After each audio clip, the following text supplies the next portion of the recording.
hrvatske policije. Idemo. Nemojte mi brata dirati. Nemojte mi brata dirati.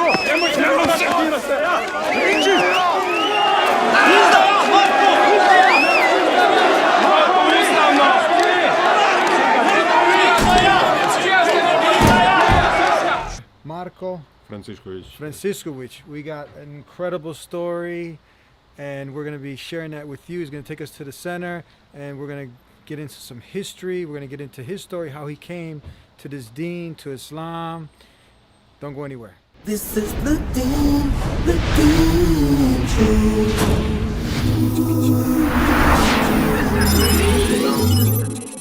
This is the Deen Show.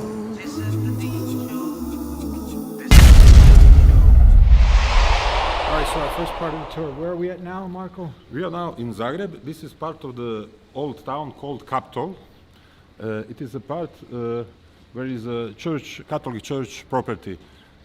Before, some 100 years ago, this was all inside the walls, protected walls. It was isolated area. It was occupied by Hungarian invaders, and they built this cathedral, this church. It's called Church of Saint Stephen, but it is not the Saint Stephen from the Bible who was the first martyr, who was killed by Pharisees because he pronounced that Jesus is Messiah. No, it's a kind of trick. So the domestic people think it's a saint from the Bible, but it's the Hungarian king István Arpad, which this cathedral is named. But to explain to the viewers, what does it mean? This is like that there was a Croatian war recently, and there were some Serbs who were occupying part of the Croatia. And to have, and they are now gone. But if they were in some other time, a town called Knin. So this is kind of lunacy to have this cathedral with this name and to call him a saint, because he was an occupier. He made a genocide against Croatian people in these old times, and now Croatians who forgot their history are entering in. And they are praying to his statue of former occupier. Yeah. And it is an example what happens when people forgot their history. Their enemies become their saints. Wow, that's deep. Their enemies become their saints. Their saints. That was one of the things when you went back, because you're a Croatian by nationality. When you went back and you were searching in the Bible to come back and connect, you started to research, one of the first things you mentioned to me was the first commandment in the Bible kind of like opened your eyes. Yes, because the first commandment is very clear. There is no doubt about it. What it says that don't make any idols, don't make any pictures, don't make anything, don't represent it as a God, because God cannot be represented in any pictures, in any form. And Christians should oblige by the book that they are following. When I saw this dichotomy inside the Bible, then I started to research more. So I found out all the hidden history of my people, but not only of Croatian people, of the Europe, and finally of the world, because everything is connected. If you are studying enough time and deeply enough and committed, if you are committed to the study, you must come to the truth. That's the point. From whatever point you are getting. Yeah. All right, let's continue on. So that was deep right there, the first commandment. Thou shalt have no other gods except the one God. Yeah, no graven images. You can see here all the statues. Yeah. And so this is where people really get, when they're thinking, they're not just following blindly, when they see all the idols, statues. Croatian church, before the occupation from the Hungarians here in the north and the Venetians on the south, it was unilateral church. It was called Glagoljaši. We had our own writing, unique writing. It's not Cyrillic writing, it's not Latinic, it was specific original writing. And we had our our church, independent church from the Vatican and from the Byzantium. But this occupation happened 9th century ago, more than 9th century ago, and during this time, during all these centuries, step by step, they erased most of our history from the mainstream, sort of saying, you know. So today we are witnessing that this church, which was built up by our occupiers and by very bloodthirsty people and rulers, now they are worshipped as saints. All right, so now we're heading over to this monument, the statue that was created for someone who's looked at as what in Croatia? Our biggest national hero. His name is Ban is the title, Josip Jelačić, and he finally liberated Croatia for at least some short time. Afterwards, he was killed, murdered, poisoned from these Hungarians here. So he liberated this capital. This capital is like a green zone of U.S. troops in Baghdad, but it lasted here for some more than 7 centuries. This green zone, occupied green zone, and this you will see over there. This Ban Jelačić in 1848. He gathered his army. It was a revolutionary time. I have to give a context. It was a revolution time in all over Europe, and it is connected also with these new ideas of the revolution, fueled by Marx and Engels and all this stuff. So these Hungarian nationalists in Budapest said there is no Croatia, there is no Croatian people, all this Croatian territory is Hungarian. And Ban Jelačić formed his army with Croatians and Bosnian also volunteers, which is very interesting. They are fighting together. From the Bosnia, many of the soldiers, volunteers, people came to join his army, and they marched to the Budapest, and they totally defeated this Hungarian army, which was kind of miracle because the Hungarian army was stronger, bigger, and at home place. So he defeated it. So this is there's one interesting thing you told us about this statue that we're looking at, is that on his sword there was something that was connected with what? Yeah, this is a fascinating story. This sword which Ban Jelačić is holding, it is a gift from the Bosnian Beg. Beg is also a title of the local leader, local elite. Beg Bašić gave from Bosnia this sword and horse also as a gift to the Ban Jelačić. Sword is famous Damascus sword. It is now forgotten secret of the Damascus steel, which is more durable and more flexible than famous katana swords. So this Damascus sword was given to the Ban Jelačić, and on the sword it is engraved near the handle. On one side it is engraved Taqwa Allah, on the other side it is engraved there is no hero like Ali, and there is no sword like Zulfikar. Zulfikar is a sword from that Melek Jibril gave to the Prophet Muhammad, peace be upon him, and later it was gifted to the Ali when he proved himself by defeating the enemy in the battle. So can we take this away from what you're saying, that on this sword right here, where are we right now? We're in the center of... This is the main square of the capital of the Croatia, Zagreb. So yes. This person is a hero for the Croatian people. Biggest right? Croatian national hero. Okay, biggest Croatian national hero, and on his sword it has the saying of God, of Allah on his sword. Yes. Conscious, taqwa Allah. Taqwa Allah. So that means like have taqwa of Allah, have consciousness of your Creator, of the Creator. You know, Jesus said Allah. So when we say Allah, that's the Semitic language. Right. That's the Creator. So that's on his sword, is to remember God, Allah. Yeah. It's there. It's for me. I mean, you're an academic. This can be verified. How does someone, if they say, come on, you're waking me stuff up? You can go in the Croatian National Museum. Yeah. The sword is there exhibited. You can read it. I will send you pictures so you can put it in the video. There's no problem to confirm it. That's deep, right? That's deep. But my explanation of this, I see in this a sign of Allah, sign of God. like to tell us all that he is the one who is leading everything. He is leading the history. Even Ban Jelačić wasn't a Muslim. He was a Catholic Christian.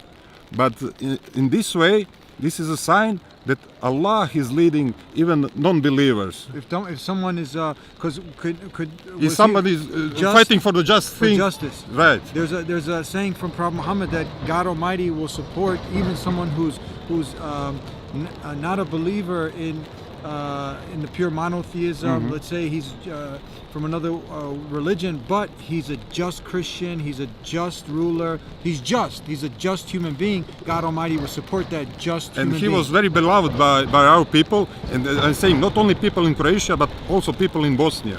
There is also some other background to this. Why was he gifted by this sword from the Bosnian Beg Bašić? Yeah. Because in Bosnian history, there was a revolt against Ottoman Empire by this Gradašević, if you know about him, if you heard of him in Bosnian history. And the Ottoman Empire, because Bosnians wanted their independence. That was in the time of the 1830s, when the Ottoman Empire declined and other entities got their independence. And even Ottoman Empire gave the independence autonomy to the Serbs, to the Orthodox. So Bosnian Muslims asked Ottoman ruler, so you gave to the Orthodox Serbs, give us also the same independence, and they were denied. So there was a armed rebellion, and the Ottoman army crushed this rebellion very strongly, and with lots of bloodshed. So some 10 years after this rebellion, Ban Jelačić was guarding. He was a commander of the garrison near the border of the Bosnia. It was Austro-Hungarian Empire at that time, and nearby on the other side was the Turkish military post, not Bosnian, but made of just Turks from Turkey, because to crush the Bosnian rebellion, Ottoman Empire had to import Turks, not because local population didn't want to fight their own Bosnian brothers. So there was some incident with this Turkish military post across the border, and Ban Jelačić, on his own, without permission from the Vienna, crashed this Turkish outpost, and Bosnians were pleased to see Turks defeated. So this is the reason why the Bosnian Beg Bašić gifted this sword and this horse. Horse was named Emir. The translation of Emir is a ruler. It is an Arabic name for the ruler. And they gifted him this horse and this sword, and he was beloved by the Bosnian people, because finally somebody defeated the Turks who killed a lot of Bosnians at that time during these political problems in Bosnia in Ottoman Empire. And some 10 years later, when this revolutionary time came into Hungary and whole of Europe, when Ban Jelačić started gathering his army to defend against Hungarians, this is the reason why lots of Bosnian volunteers from Bosnia came and joined Ban Jelačić army. And this is also funny thing, kind of funny, no? That as they came from the Ottoman Empire, Bosnians, they wore Turkish uniforms. So when Hungarians saw Ban Jelačić marching with soldiers, some of them are wearing Turkish uniform, they thought, he got some deal with the Turks. So it was kind of a psychological war, which was not planned, but it worked out. So they got easier demoralized the Hungarian army, so they gave up, and victory was easier for Ban Jelačić. For me also this historical example of unity between Bosnia and Croatia is for me example how we should do in the future, because unfortunately in this latest war there was a period when Croatian government and Bosnian there was a war between Croatians and Bosnians in Croatia, you know, that unfortunately happened, and it didn't benefit anybody. It was just bad politics, very bad politics. So I am referring to this historical example that when we are united, when we are not separated, then we can, in interest of both people, defeat our enemies and gather liberty. So we're here in the center Yes. of Zagreb. This Yeah. is in the Balkans, Croatia. Okay, we just passed this small street here down some 15-20 meters left. It's a small street which is called Bloody Bridge. It's a small street over there left. We can film it when we go back. And this is called why? Because here was a boundary between capital, this Hungarian occupied zone in Zagreb, and Gradec, which was domestic part with the domestic population. And this was the connecting port, connecting bridge between one part of the city and occupied part of the city. And there were lots of fighting over there. So people called it, and it was established as such a name, the Bloody Bridge Street. Yeah. Because of this constant fighting with these Hungarian occupiers, which domestic people didn't want to accept. You know, they had some rebellion moments to give some resistance to the occupiers. So continuing on in your story, you actually ended up in prison as Yeah. a political prisoner. You wrote something on your Facebook page. We won't go too much into the politics, but you can touch upon it. But the end result was you end up in prison and someone exposes you to the Quran. Talk about that. Right. Well, I was in this cell with all other 7 cellmates. There were 2 Muslims. One was Muslim who didn't practice Islam at all, and the other was from Bosnia, Salafi version of Islam. And when I was imprisoned, it was the time of Ramadan. So he fasted, he prayed regularly, and we connected. He was a regular guy, young guy. We worked out together and talked during the yard, walking in the yard. And his sentence was, he was at the end of his sentence. So still, while I was still in the prison, he gave me a small pocket of Quran. Quran, the translation of the Quran? Yes. And that was in Croatian, Bosnian? Yes, What? Croatian Bosnian Yeah. translation. Okay. Because Croatian Bosnian are almost the same languages, Yeah. just different names for the same language. So So you can throw in there Serbian, Croatian, Bosnian, yes, Croatian, whatever. Montenegrin. They all understand the same. You don't have to have translation. We understand each other perfectly. Okay. Yeah. So now what happens next? So I stayed in the prison for months more, and during this I read the Quran. And afterwards, when I was released, I started to research more about Islam, about history of Islam, and everything else which is connected with it. And I got deeper and deeper in it, and all the answers that I was looking for, I found over there. I was satisfied with that, and this is the shortest way to explain it, how it happened. Talk to us about when you go back in history, the people that were living in the Balkans here, they were known, some say they were called the Bogomils, those dear to God. You can call them maybe Unitarian Christians, those who only believed in one God and that Jesus was a messenger, not God or one and three in the Trinity. Talk about the little bit of that history. Did that also have an impact on you when you started to study it and these things got to unfold?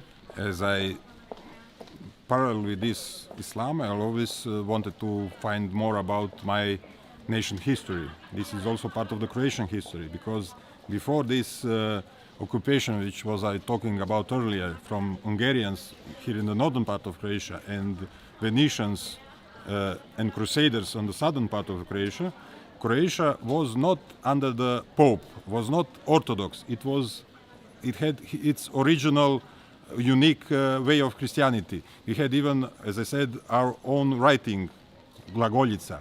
And these priests were called glagoljaši, similar to this writing. And we had our own bishops and our own church hierarchy. And even this is interesting, and it is compatible with Islam, it was allowed to have more women than one. not only that Jesus was not God and that idolatry was forbidden, but also was allowed to have more than one woman, which is Wife. To have a wife, yeah, more than one wife, more to have more wives. So there are lots of connections with Islam when you go deep into history, but there is also some other interesting facts. For example, first written document of the Croatian who converted, who accepted Islam, is from Spanish Caliphate in Cordoba in mid 9th century. So this is a Croatian now who also went to Spain As mercenaries. and he ended up accepting Islam. Yes, because in this caliphate in Spain, caliphs hired Croatians, and this is interesting, only Croatians, and it was like a tradition for all the time, whole period when the caliphate was there, from the beginning to the end. Croatians were the caliph's Praetorian Guard, their personal security. And they were like mercenaries. And quite a number of them accepted Islam, and they got nice, even got titles, positions in the state and so on. And the first written document of one of these mercenaries who converted to Islam is in mid 9th century, sorry, and it was Haji Badrov. Was his name. Badrov is Croatian surname. His origins from town of Šibenik in Croatia. So this is first document of Croatia, some of the Croatian nationality, to accept Islam. And it's funny thing that it is found in Cordoba in Spain. Would you never accept one thing to see such a thing? What do you say to Serbians or Croatians or people from Greece or Italy or whoever else, and they hear that you as a Croatian or they hear a Serb or someone else accepted Islam, and now they say, oh, he became a Turk? Yeah, this is a derogatory term. You know, I see people who do that, I see them as ignorant. What can I do? They don't know what to say, something good, something smart. So they put this label on you, so they try to discredit you. But it doesn't matter to me. It's important that I'm sure in my beliefs, that I can defend them if necessary. I can explain them, and all the facts and all the history is working for me. Mm-hmm. And if somebody can oppose it, welcome. You know, yeah. You can. But usually, when people who don't have proper answer, then they go this way to make some these terms which try to insult you and to make you look bad in any way. But it doesn't make this. And they think that here is usually this term, especially in Bosnia, they call Muslims Turks. Yeah. But the fact is, the historical fact is that if you look genetically by blood, Bosnians didn't mix with Turks because they were Muslims. But especially in Orthodox Serbia, the part of Ottoman Empire which was under the Ottomans for more than 400 years, there are lots of mixing of blood between Turks and Serbs. So this is a paradox that Serbs who have more Turkish blood in their nation, they are calling Bosnians who have absolutely no Turkish blood. They didn't have any mixing with Turks, almost none. They're calling them Turks. Maybe there are some complexes that are here manifested. I don't know. What advice do you have for people? So you're without a shadow of a doubt, upon investigation, deep scrutinization, you have confirmed that the Quran is not written by Muhammad, a group of men. No. But it's sent by the Creator for all of mankind. Absolutely. 100%? 100%. Do you believe that anyone who has a sincere heart and is looking to know the purpose of life, and they pray to the one Creator, God Almighty alone, that they will find exactly what you found in the Quran and Islam?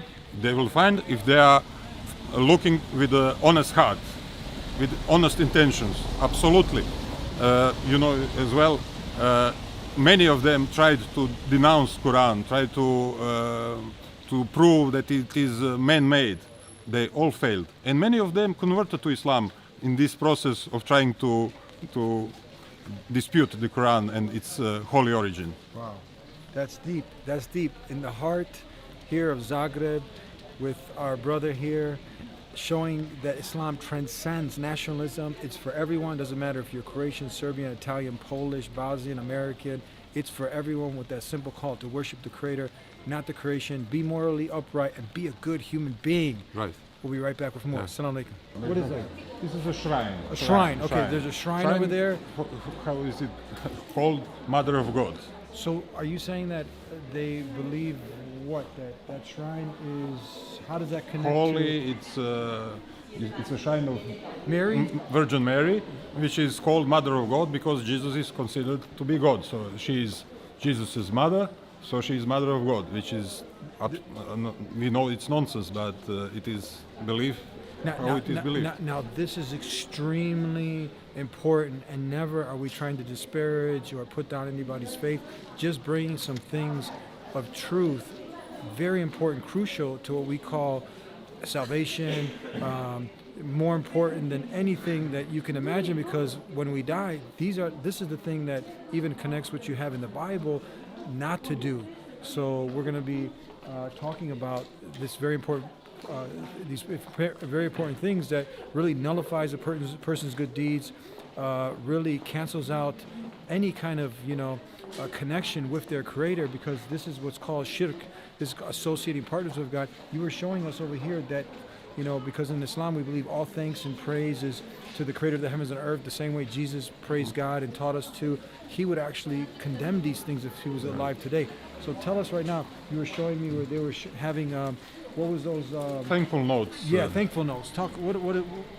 Well, they were saying thank you, Mother of God, for saving us, saving our children, or whatever need they had, and they prayed here, and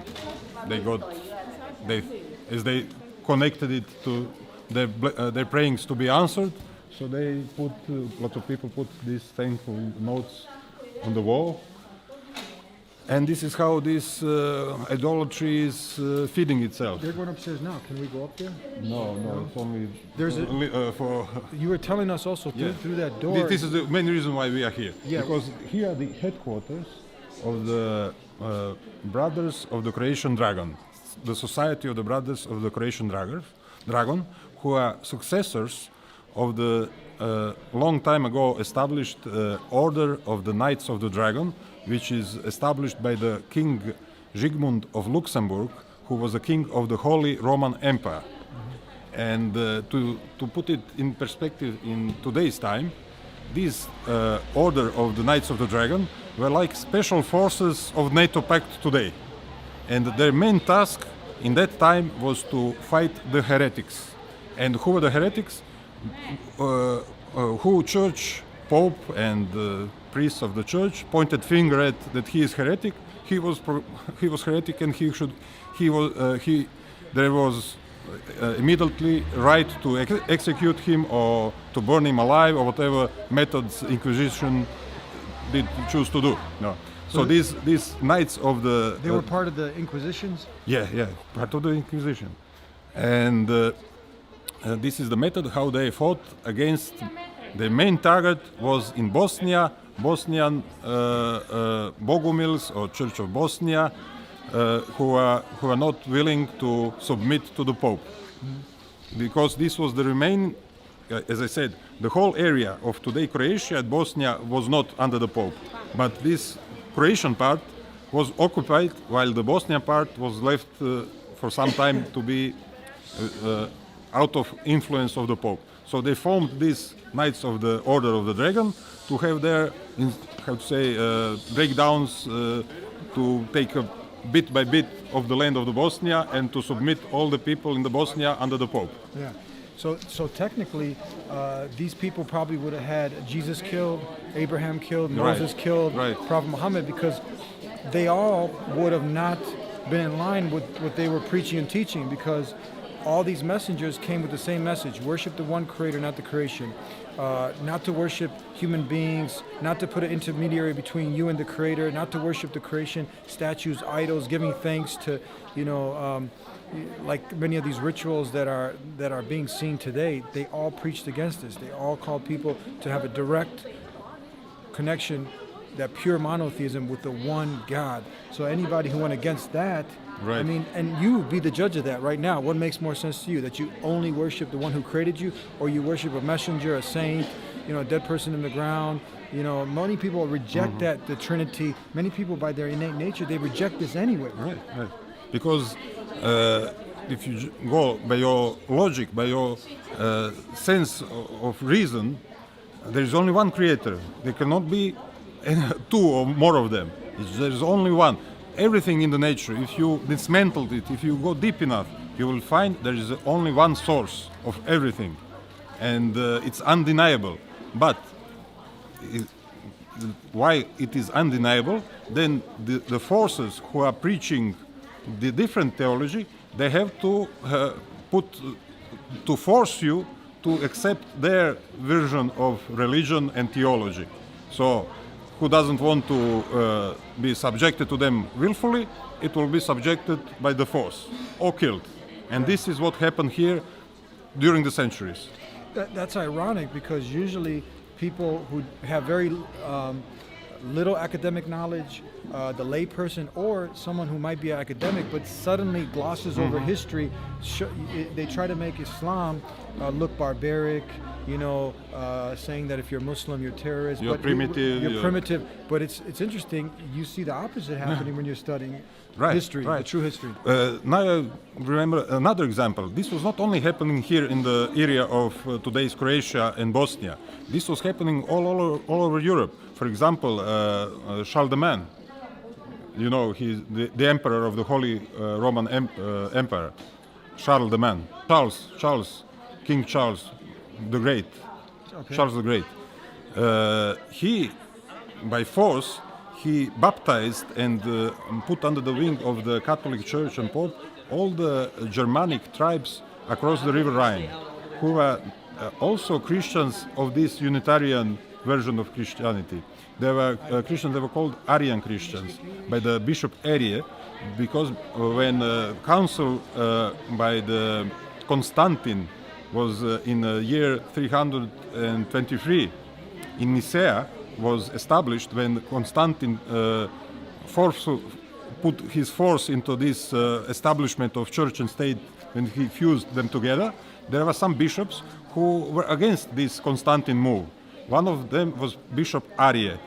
This is why this is called Arian Christianity in this northern part of the Europe. Yes. And the same method was used over there. So all the Germanic tribes who didn't want to be under the Pope, under this kind of religion which was preached from the Rome, were brutally executed. In one day, there is recording of that. King Charles the Great killed over 5,000 clan leaders of the Germanic tribe. He just decapitated the elite of his opponents. And this is interesting thing. Recently, Church Notre Dame burned, and this architecture is called Gothic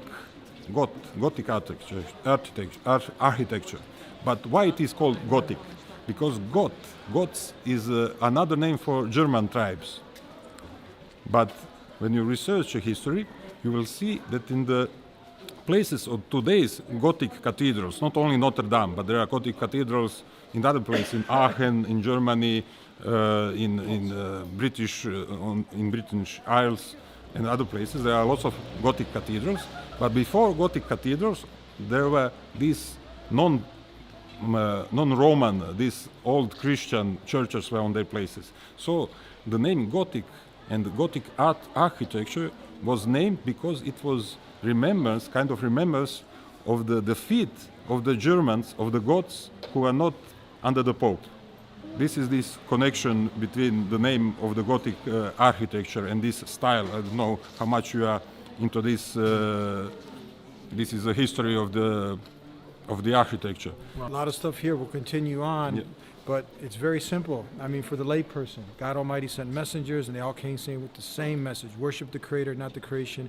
If it's tricky, you're getting confused with all these things, which way to go, have a sincere heart. Ask the Creator to guide you. We're trying to bring some historical things to light so you can expose some of the commonalities. But the main thing is that all these messengers had the same message: worship the one God.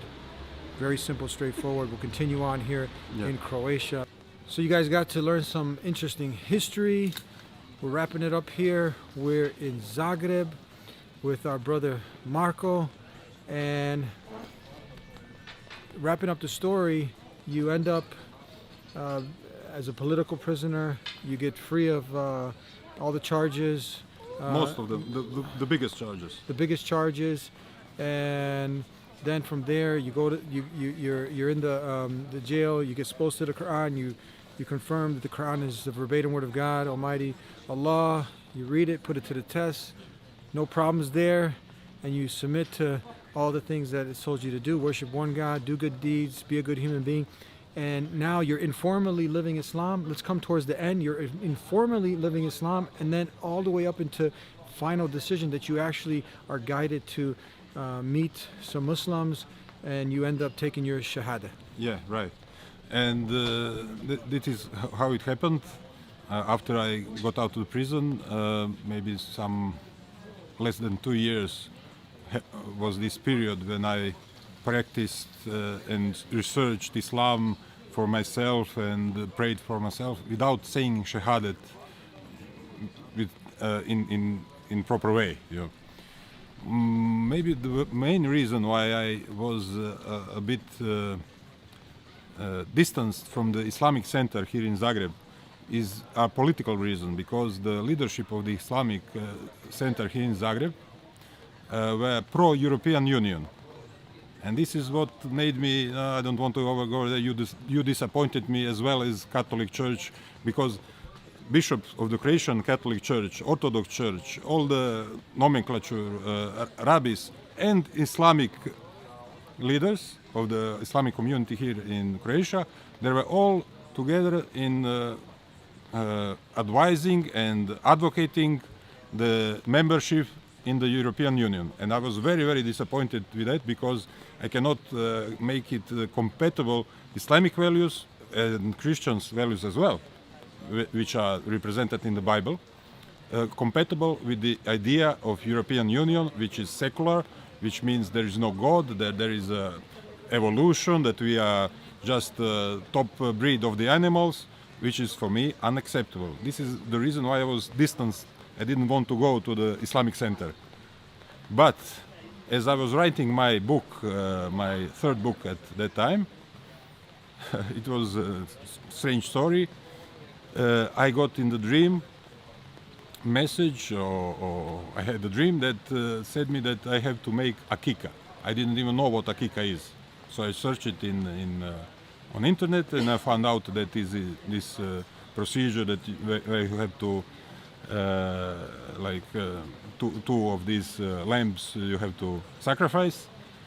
And I had to do that, I had to go to the Islamic Center. And then I met Mirza, who was very nice and open, and we eventually became friends. And this is how I started to go regularly, even to Juma, and I had my first Ramadan, and so on. And I'm continuing on this way until today. It's interesting, you ended up shortly after that, is it right, you got married and your wife even accepted Islam. Is she also Croatian? Yes, she is also Croatian, also the same as me. Her parents are from Christian origin, from mother and father. She also accepted Islam, and then we got married. Wow, that's amazing. Yeah. So both of you, this goes again to the common stereotypical thoughts that people have, not being able to separate. If you're a Serb, you have to be Orthodox Christian. If you're Croatian, you have to be Catholic. If you're Bosnian Muslim. So this Islam transcends all that. This is another proof that if you're seeking the truth, you want to know the purpose of life, doesn't matter if you're Croatian, Serbian, Italian, Polish, you'll find that in Islam. Yeah, but it is important thing to emphasize, not to judge Islam by Muslims. because you will find a lot of bad Muslims and wrong interpretation of Islam, but you have to accept and find Islam in Quran, in the verified hadith, and all other sources, and in your behavior, in your heart. I can say the best way to find the truth, is to search deeply into your heart. Can you translate that into Croatian, what you just said? Važno je da ne... Da, znači bitno je da se ne procjenjuje islam po muslimanima. A ako će se po muslimanima gledati islam, onda to može biti, ima puno grešaka, ima puno loših muslimana. Nego islam se treba gledati po Kuranu, po hadisima vjerodostojnim i po svim dobrim stranama koje islam ostavio iza sebe i koji su neporecivi, koji su lako dokazivi. Kako znaš da je Kur'an objava od Boga, od Allaha? Kako znaš? Znači, Kur'an je čudo sam za sebe. Kur'an is a miracle for itself. On purpose, I want you to say it in the language. Ne, znači, Kur'an je čudo sam za sebe, jer znači, Bog je dao objavu prvo Mojsiju, Židovima, ali dao ljudima. I ljudi su to slabo čuvali i ta objava se korumpirala i pokvarila. A onda je došla i druga objava po Isusu i ta objava isto se izgubila i ljudi su to slabo čuvali. I onda je Bog stvoritelj rekao, sad ću ja paziti na ovu moju objavu i obećajem da niko neće moći promijeniti ovu objavu koju ja dajem poslaniku Muhamedu, mir bio s njim. I možemo svjedočiti u ovih 1500 godina nema ni jedne promjene, znači koliko god ima frakcija među muslimanima, znači tu nema jedinstva među muslimanima, ima i šija, ima sunija, ima raznih drugih, ali svi imaju isti Kuran. I to je apsolutni dokaz da Božja volja, znači, stoji u toj zaštiti i da potvrđuje se ono što je obećano i što je rečeno. I niko to još nije mogao, niti je do sada, to sam baš istraživao, jer to su te stvari koje su me navodile i koje su mi dale sigurnost, znači, da nema nikoga koji je uspio osporiti ove stvari, da je Kuran nepromjenjiv i vječan. Šta je glavna message from the Quran? Bog je jedan. Nema drugih bogova, samo jedan Bog. To je glavna stvar. I Muhamed je njegov prorok. A Isus? Isus je jedan u nizu proroka i to je vrlo bitan prorok, znači Isus je Mesija, znači u Kuranu to je bitno naglasiti, znači da između islama i kršćanstva, sad bilo svih ovih raznih verzija opet kršćanstva, svejedno da li katoličko, protestantsko, pravoslavno, tu je Isus Mesija. Znači Mesija je onaj koga je Bog poslao židovskom narodu, po obećanju da će dobiti svog Mesiju. Židovi su ga odbacili. Isus je uzašao na nebo, to se točno zna, ima u Jeruzalemu, kad sam bio, točno ima mjesto, u sklopu džamije je mjesto Isusovog uzašašća na nebo i Isus će se vratiti na kraju vremena. Znači po islamskoj eshatologiji, jednako kao i po kršćanskoj eshatologiji, tu nikakve razlike nema, Isus je Mesija koji se vraća na kraju vremena, koji će se boriti i pobijediti Antikrista po kršćanskom, odnosno muslimanski, to je Deđal, a to je isto biće, Antikrist i Deđal. Znači po tome je kršćanstvo i islam potpuno kompatibilni i slični, a razlike su upravo u ovoj dimenziji, znači da Isus nije Bog, da Isus nije dio trojstva i jednostavno da se normalno Bogu ne pridružuje niko drugi, jer on je jedan, jedini i nema nikoga drugog osim njega. Kako bi definicirao Islam i Muslim? How would you define Islam and Muslim in your language?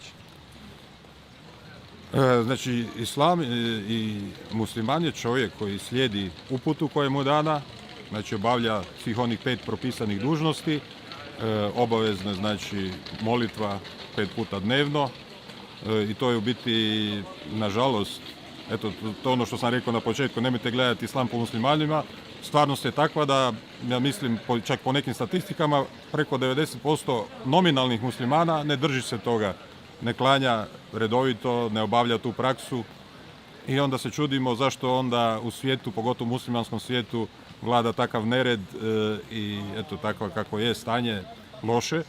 Znači upravo zato jer ljudi ne žele da im bude loše. Misle da mogu bez Boga, a ne mogu bez Boga. Znači moraju se podložiti Božjim zakonima i onda će ih onda dolazi i sve druge nagrade. Ja, kako bi predao taj reč, Muslim is one who submits to the will of the Creator. Tako je, znači musliman je onaj koji se podčinjava volji stvoritelja. I Islam, how would you translate this? Peace acquired by submission to the will of the Da, Creator. znači mir postignut podčinjavanjem volji stvoritelja. Beautiful. Yes. So you got it in English, you got it in Croatian. Bosnian, Croatian, Serbians can understand this. I can even now continue in English. Maybe this is important thing to mention in my journey to the Islam, which started when I was student of economics here in Zagreb, university in Zagreb. I studied economics, and I got in touch with a old book from Saint Thomas Aquinsky, from the Catholic theologian from the 12th century. And there he explained why usury is wrong and why it is forbidden in the Bible. Then I didn't know much about Islam, almost nothing. But it is very strictly forbidden for Christians to have usury. And in this book I read as a student explanation why usury is wrong and why it's making all these bad things for the one who produces. It makes disbalance in economic transfer of wealth and everything else. And in continuous research of this usury and theologic side and scientific side, eventually I found out all these historical things, how this happened, what is going on, who is ruling this world in this secular meaning, and finally got to this monetary system which is in power right now. So all around the world, the whole world is occupied and submitted not to the creator, but to the power of the money through usury. So if the mankind wants to be liberated, or some people or some nation wants to be liberated, it must be liberated from the monetary system of usury. And by researching this monetary system and how it is established and who is behind it, you can come to the answers who is doing all this evil in the world, why there are wars, who is pushing nations against nations, and especially in these times with these Zionist plans to create tensions and war between Christians and Muslims. So the Zionists can, in this clash which they want to project, and they are working on it, to come as winners and rulers of the world. This is their plan, which is not even hard to find out if you look for it. They are even bragging with it, and they are feeling mightyful and powerful that nobody in the world can stop them. But there is a very simple way to stop them. It's not military way, because it's not realistic, but it's through the abolishment of this usury system. So if we want to fight Zionism, first and most, for me, this is my thinking, most important step is to spread the knowledge about usury and how the usury is serving this Zionist program and Zionist plans which they are promoting and forcing on whole the humanity. What advice do you have for, I have a friend, he's a Croatian background, he sat, he asked questions, he observed, he's intelligent, and he concluded at one point when he made the decision to accept Islam that obviously the Quran is from Allah, the Prophet Muhammad is a messenger, Jesus is not a son of God or one in three in the Trinity, but Jesus is a messenger of God. He accepted Islam. He came back home to Croatia and he got the word got out, someone started bantering him, giving him some problems, and it seemed like he backed off. Now he got a little bit spooked. What advice do you have for others like that who are out there and they're going against, you're very courageous, you're very brave. You got people who get in the ring and they fight and they think that, are strong, but someone to recognize the truth and then cover it up, that's not courageous. But someone to recognize the truth, submit to it, and be courageous to come out of the closet with it like you have, to go against all the odds, that's commendable, that's courageous. What advice do you have for others who are listening to this, their heart recognizes, their minds recognize what we're saying, the worship of the Creator, not the creation, the one God. Islam is the truth, the Quran is from the Creator, but now they're fearful more about what the people are going to say. Social pressure. What advice? Yeah. Well, my advice is to be grateful for this trouble that they are going through, because this is a proof that they are on the right track. Because when you, in this world as it is, when this world and institutions of this world and all these who have position of power, if they are kind to you, then you have to question yourself, because obviously you're doing something wrong. But when they start this social pressure or some other problems that you are having, this is the sign that you are on the right way, and you have to persist. And this is a test of your faith. Because easy is to have faith and to declare faith when everything is easy. But real test is in time of trouble. Then your heart is tested. And like gold. Gold is purified in fire. So this junk from the gold can be removed. So also our faith is tested in troubles that we are facing. So we can prove to ourselves primarily that we are strong, that our faith is real, that is not some kind of, I don't know how to say fake. It. Fake, yes, right, or weak. So all this, be grateful for that. Or be grateful for everything, for good and for bad. Because you don't know, sometimes people think that something is good for them, but in reality it is bad for them. So it is best to give all this to the God and to be grateful for everything and persist in the way of the true one God, and this is it. There is no other God but Allah and one God.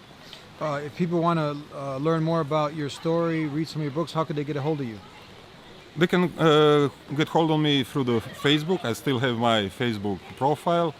I have my YouTube channel, but I'm speaking on Croatian only. This is first time I'm having an interview in English for foreign audience. This book, Epistles of the Great Teacher, is translated in English. Inshallah, God willing, maybe there will be find some publisher. So for the English-speaking public, maybe will reach somebody, hopefully. All right, thank you guys. Here in Zagreb, meeting our brother who's courageous enough, Marko, Yes. who decided to step it up. He was seeking the truth. He read the Quran, connected with it, and we urge you, read a translation of the Quran and ask your Creator alone to guide you, and He will facilitate a way. Continue to tune in. Peace be with you. Salam alaikum. Salam alaikum.